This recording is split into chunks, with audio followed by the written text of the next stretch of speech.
The next experiment will be open circuit and load characteristics of self-excited DC shunt generator. Okay, here we have DC shunt generator and a shunt motor connected parallelly. The circuit connections will be like this. We need following apparatus. One is voltmeter 300 volt, ammeter 0 to 2 amps, another ammeter which is 0 to 10 amps, two rheostats, one for varying the motor side, another for varying the generator side, and the connecting wires. So there are some precautionary actions that should be taken. The motor field rheostat should be always kept in minimum position. The generator field rheostat always should be in maximum position. Okay, and then we should follow the procedure. We have to take certain readings, one for open circuit, another for load characteristics. Okay, it varies. Now we'll see the circuit diagram. See, this is the circuit diagram for this. The first part, from here to here, it is motor. The motor is coupled with the generator, and from this it is generator part. Okay, we have two parts, one is motor side, another one is generator side. Why we are connecting the motor to generator is, for any generator to run, we need a mechanical input. That mechanical input is given from the output of motor. Okay, for the motor we are giving input DC supply, since it is DC motor. So DC shunt motor coupled with DC shunt generator. Okay, we are going to see the load characteristics and the open circuit characteristics of the shunt generator. Okay, now the circuit diagram for the DC shunt motor is same as that of we have seen the previous experiment. It is the same DC shunt motor, so I no need to explain the same. I will go with generator.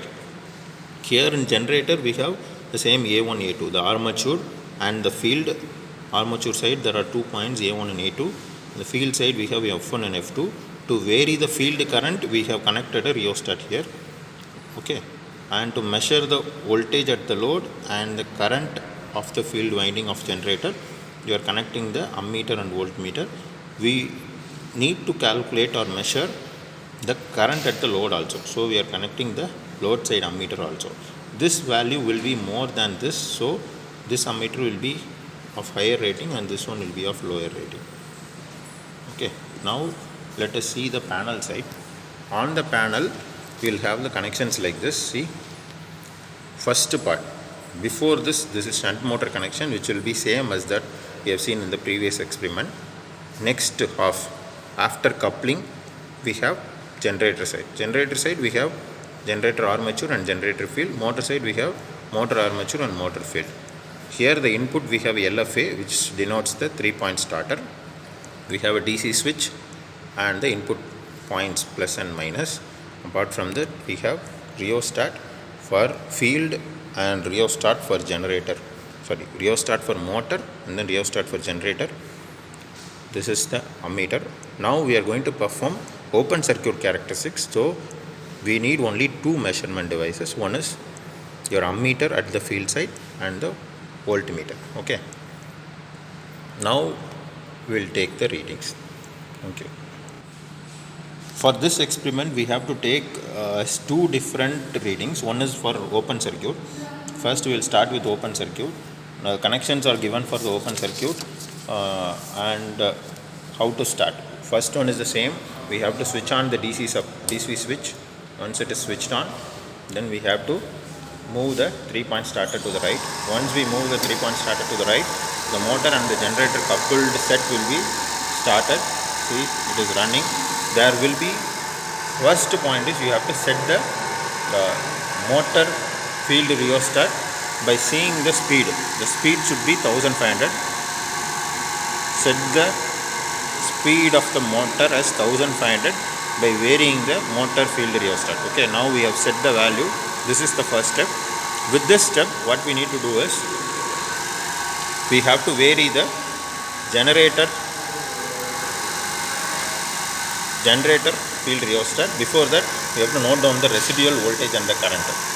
Okay, the residual current, it shows 0.1. Okay, it shows 0.1 amps. We have to note it down as field current. The voltage, residual voltage, it shows is 25, it shows 25. So 25 into 2 will be around 50 volt. Note down here. Now we have to vary the generator side. Vary the generator side by noticing one thing, that we should not increase the voltage beyond the rated voltage. In the nameplate, the rated voltage for the generator is 220. So make sure that you are not increasing the value of voltage beyond 220. By varying this rheostat, we have to take 1 or 2 readings. We can also take 7 readings so that the characteristics will be precise. Okay. By varying, but you should not increase beyond 220. That's it. By varying this, you have to take 2 readings. One is your field current for motor, another one is the voltage for generator. Okay, that's it. See, the next part will be load characteristics of DC shunt generator. What is the difference between the open circuit and the load characteristics? In the previous experiment, while doing, we didn't connect any load to the generator.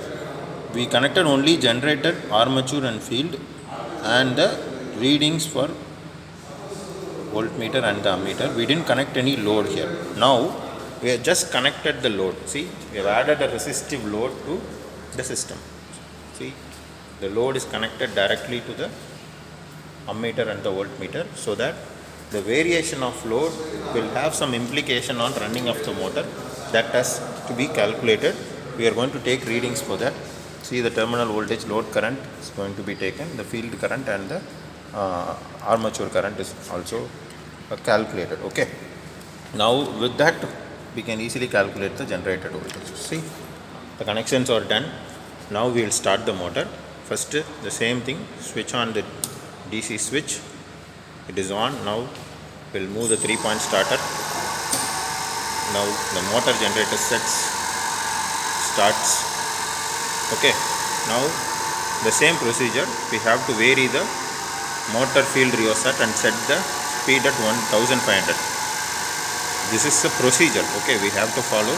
Varying this, we have to set the speed of the motor as 1500. It takes some time because it varies. It is not varying constantly, but somehow we have managed to maintain the speed at 1500. We will try to reduce it. And also the 1508, 9 is okay. Now we have to vary the generator rheostat and set the voltage at 220 volt. The rated voltage of generator is 220.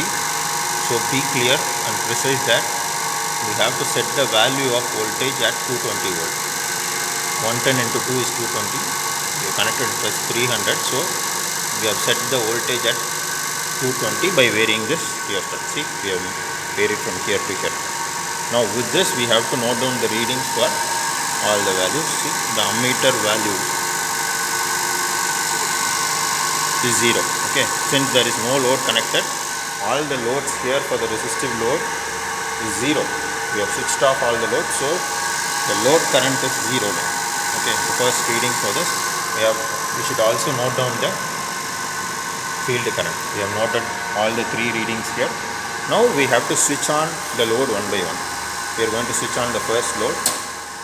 So one load is 0.5 kilowatt. Switching on the one load, we cannot find major variation, so we are switching on another load. So 1 kilowatt is now added. 2.5 is 1.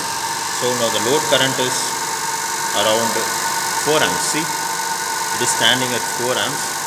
We can note down the 4 amps here. Accordingly, you have to note down the variations in the field current and also in the voltage. If we add the load to the system, the voltage drops. You should note it down. This is the main thing in this experiment. The voltage drops. It is around 105. It is not 110. So 105 into 2 will be 210 volt. So adding the load, increase in this load current will make a decrease in voltage. Okay, this should note down. Accordingly, you should add some more voltage and we have to change the readings and note down the readings in the same time. Take 1 or 2 readings extra and we can complete the experiment. Thank you.